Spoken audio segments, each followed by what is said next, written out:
نحمده ونصلي على رسوله الكريم اما بعد۔ مدرسہ ربیہ قرآنیہ کٹر شاپ خاں اٹاوہ کا قیام 4 ذی الحجہ 1356 ہجری مطابق 4 فروری 1938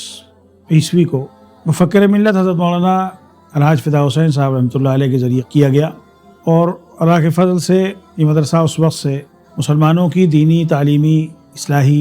خدمات میں مصروف ہے۔ اس مدرسے کا قیام مدرسے کے سامنے مسجد پنجابیان ہے، اس کے دالان میں ہوا تھا۔ 1955 میں مدرسے کی عمارت تعمیر ہوئی اور یہ مدرسہ وہاں منتقل ہوا، اور اس کے بعد حضرت مولانا علیہ رحمہ کی نظامت میں اور حضرت امام اہل سنت مولانا عبدالشکور صاحب فاروقی رحمۃ اللہ علیہ، فقیہ الامت حضرت مولانا مفتی محمود حسن صاحب گنگوئی رحمۃ اللہ علیہ، حکیم الاسلام حضرت مولانا قاری محمد طیب صاحب رحمۃ اللہ علیہ، مفکر اسلام حضرت مولانا ابو الحسن علی میاں ندوی رحمۃ اللہ علیہ وغیرہ اکابر کی سرپرستی میں، ان کے مشورے سے، ان کی نگرانی میں یہ تعلیمی سفر اللہ کے فضل سے چلتا رہا، اور آج بھی ابھی سال گزشتہ تک حضرت مولانا سید محمد رابع حسنی ندوی صاحب کی سرپرستی اور حضرت مولانا مفتی مجد القدوس خبیب رومی صاحب مفتی شہر آگرہ کی سرپرستی میں الحمدللہ مدرسہ اپنی تعلیمی خدمات انجام دے رہا ہے۔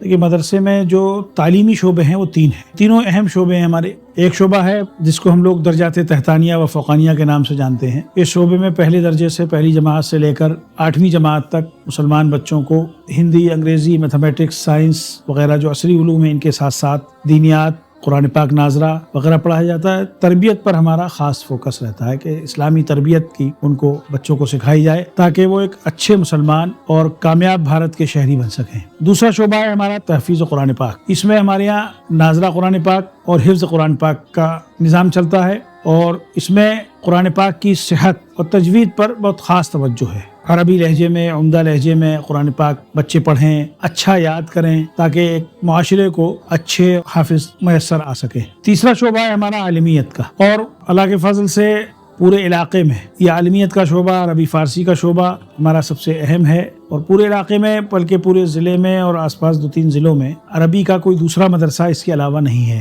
جہاں عالمیت کی تعلیم دی جاتی ہو۔ دارالعلوم دیوبند کے نصاب کے مطابق، جسے درس نظامی کہا جاتا ہے، ہمارے یہاں عربی پنجم تک کی تعلیم کا نظام ہے الحمدللہ، اور بچے یہاں سے، ہمارے یہاں سے پڑھنے کے بعد دارالعلوم دیوبند اور دیگر مدرسہ قاسمیہ شاہی مراد آباد وغیرہ جیسے مرکزی اداروں میں یہاں سے جا کر کے داخلہ لیتے ہیں اور الحمدللہ آگے بڑھ رہے ہیں۔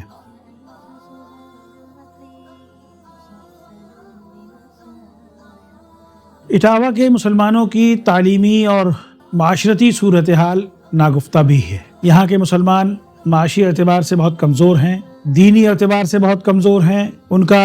دینی شعور ابھی تک بیدار نہیں ہے۔ رسومات، جہالت، بے دینی، اس کا جو بنیادی سبب ہے وہ جہالت ہے۔ معاشرتی اعتبار سے مسلمان یہاں مزدور پیشہ ہیں، کمزور ہیں۔ موٹر میکینک، گاڑی کے میکینک، رکشہ چلانے والے، خونچہ لگانے والے، ریڑھی والے، اس طرح کے شعبہ حیات میں مزدوری میں زیادہ ہیں۔ بہت بڑا کاروباری سسٹم مسلمانوں کے ہاتھ میں یہاں نہیں ہے، جس کی وجہ سے تعلیمی ترقی بھی ان کی اثر انداز ہوتی ہے، اور یہاں مسلمانوں کے تعلیمی ادارے بہت برائے نام ہیں۔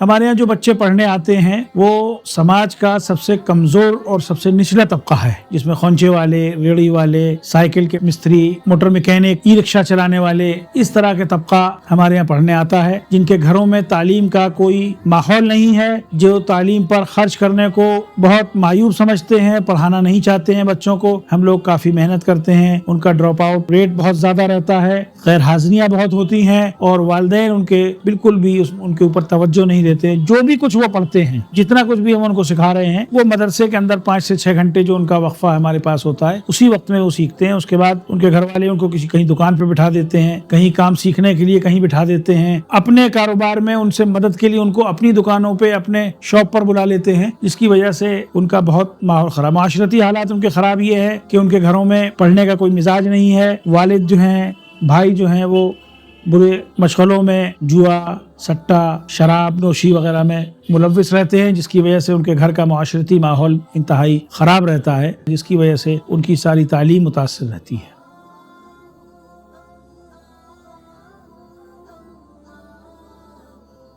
ہمارے یہاں جو عالمیت اور تحفیظ کے بچے ہیں ان کے لیے ہمارے یہاں ابھی اس وقت ہاسٹل کا دارالاقامہ کا نظام ہے، اور اس میں تقریباً 100 کے قریب بچے اس سال الحمدللہ داخل ہیں، اور ان کی میں سے اکثریت کی کفالت جو ہے مدرسے کی جانب سے کی جاتی ہے۔ غریب بچے ہیں، پسماندہ ماحول کے بچے ہیں، اور اطراف کے بچوں کو، علاقے کے بچوں کو ہم نے ترجیح دی ہے، اور ہمارے یہاں 95% اطراف اور علاقے کے بچے پڑھ رہے ہیں، جو قریبی 100-200 کلومیٹر کے ریڈیس میں جو اضلاع ہیں وہاں کے بچے ہمارے پاس پڑھ رہے ہیں۔ ہم نے بہت دور کے بچوں کو لا کر کے یہاں داخل نہیں کرایا ہے، ہمارا فوکس علاقہ ہے، ہم علاقے کے بچوں کے لیے کام کر رہے ہیں۔ ہم نے اپنے یہاں تحفیظ میں اور عالمیت میں جو نظام قائم کیا ہے اس میں حفظ کے ساتھ ساتھ، اور ناظرہ کے بچوں میں ناظرہ کے ساتھ ساتھ ہم ان کی تربیت پر خاص توجہ دیتے ہیں۔ اس کے ساتھ ساتھ ہندی، انگریزی، ریاضی اور اردو، یہ مضامین لازمی طور پر ہر بچے کو ہمارے یہاں پڑھائے جاتے ہیں تاکہ آگے چل کے بچوں کو مسائل کا سامنا نہ کرنا پڑے۔ اور اسی طریقے سے ہم نے عالمیت کے نظام میں بھی درس نظامی کے مضامین کو کم کیے بغیر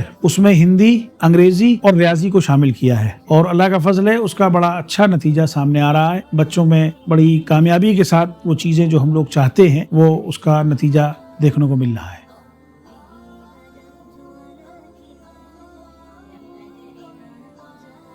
چیلنج تو بہت زبردست ہے، یہاں کام ہو رہا ہے، یہ ایک بہت سب سے بڑا چیلنج، اور اس کام کو استحکام بخشا جائے، اس کو ترقی دی جائے، یہ اس سے بڑا چیلنج ہے۔ یہاں مسلمانوں میں جمود ہے، چونکہ تعلیمی ماحول نہیں ہے، تعلیمی مزاج نہیں ہے، اس کے اوپر سے معاشی استحکام نہیں ہے ان کو حاصل، تو یہ سب سے بڑی رکاوٹ ہے یہاں کے کام کرنے میں۔ یہاں جہالت ہونے کی وجہ سے، بے دینی ہونے کی وجہ سے جو کام جس رفتار سے ہونا چاہیے، جس کام کی ملت کو ضرورت ہے، وہ کام اپنی رفتار سے نہیں ہو پا رہا ہے۔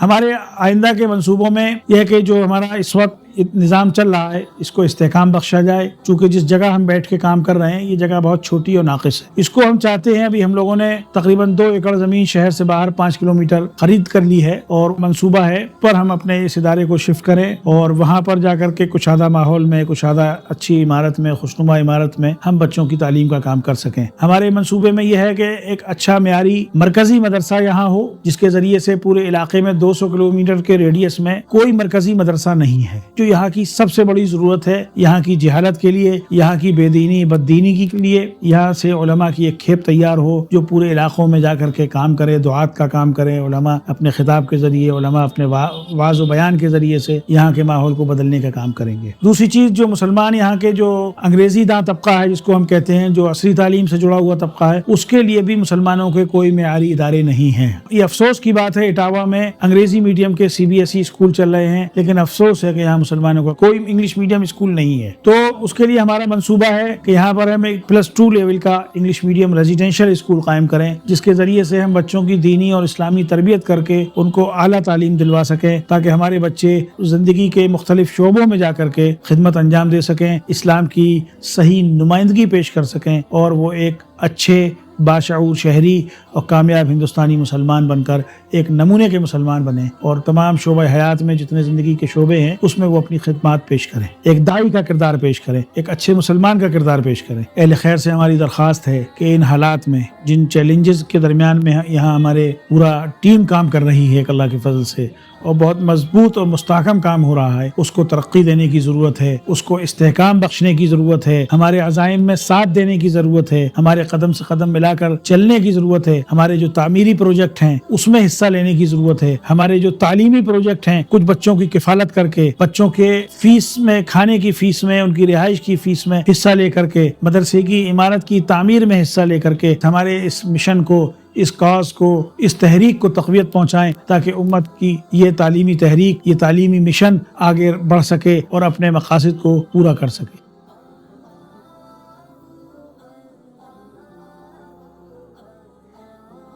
اس مدرسہ عربیہ قرآنیہ کے ساتھ ساتھ ہمارے مدرسے کے بانی حضرت مولانا فدا حسین صاحب رحمۃ اللہ علیہ نے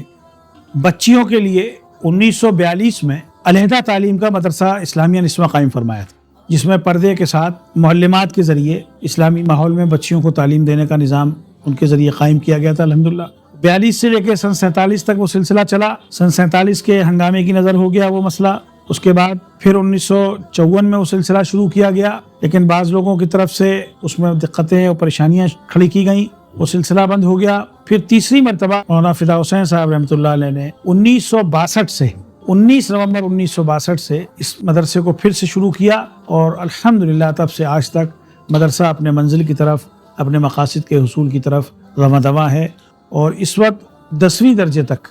ہمارے یہاں بچیوں کی تعلیم کا نظام ہے. اس میں قرآن پاک ناظرہ، دینیات اور تمام عصری مضامین یو پی بورڈ کے نصاب کے مطابق پڑھائے جا رہے ہیں. اس کے علاوہ ہماری مجلس انتظامیہ جو مسلم تعلیمی سوسائٹی کے نام سے کام کر رہی ہے، اس نے علاقے کے غریب بچوں کے لیے بھی، جس طریقے کے بچے یہاں پڑھ رہے ہیں، اسی طرح کے بچوں اور بچوں کے لیے بھی علاقے میں کچھ تعلیمی اداروں کا نظام قائم کیا ہوا الحمدللہ. ایک مدرسہ یہاں علاقہ ہے جامع مسجد باڈا، وہاں ایک مدرسہ شمسی اورینٹل اکیڈمی کے نام سے اسکول چل رہا ہے، جس میں 8ویں درجے تک بچوں کی تعلیم و تربیت کا نظام ہے الحمدللہ. اسی طریقے سے ایک محلہ یہاں رانی باغ ہے، جو یہاں کا سب سے پسماندہ علاقہ مانا جاتا ہے. اس علاقے میں جامعہ دار ارقم کے نام سے ایک ادارہ قائم کیا ہوا ہے، وہاں بھی 8ویں درجے تک تعلیم کا نظام ہے الحمدللہ. یہاں سے 45 کلومیٹر دور اوریا ضلع میں ایک بستی ہے دلیل نگر، وہاں بھی Shamsi oriental academy higher secondary school کے نام سے ایک ادارہ چل رہا ہے. اس وقت وہاں بھی 10ویں درجے تک بچیوں کی تعلیم کا نظام ہے الحمدللہ. اور یہ تمام ادارے ملت کی توجہ کے مستحق ہیں. ملت کے غریب بچوں کی تعلیمی ترقی کے لیے، ان کی تعلیمی ضروریات کو پورا کرنے میں یہ ادارے الحمدللہ مصروف ہیں. اور ان تمام اداروں میں تقریباً 65-66 لوگوں کا عملہ اس وقت برسر خدمت ہے، جو انتہائی کم تنخواہوں پر، کم مشاہرے پر مسلمانوں کی تعلیمی خدمت میں مصروف ہے الحمدللہ. ارباب خیر سے ہماری درخواست ہے کہ ان اداروں کی طرف توجہ فرمائیں. یہ آپ کی ہر قسم کی امداد کے، زکوٰۃ کے، صدقات کے بجا طور پر مستحق ہیں. لن تنالوا البر حتى تنفقوا مما تحبون. صدق اللہ العظیم.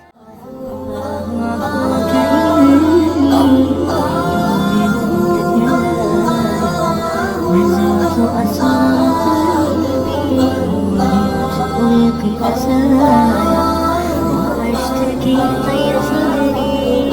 لما سحيق العطايا به بدأت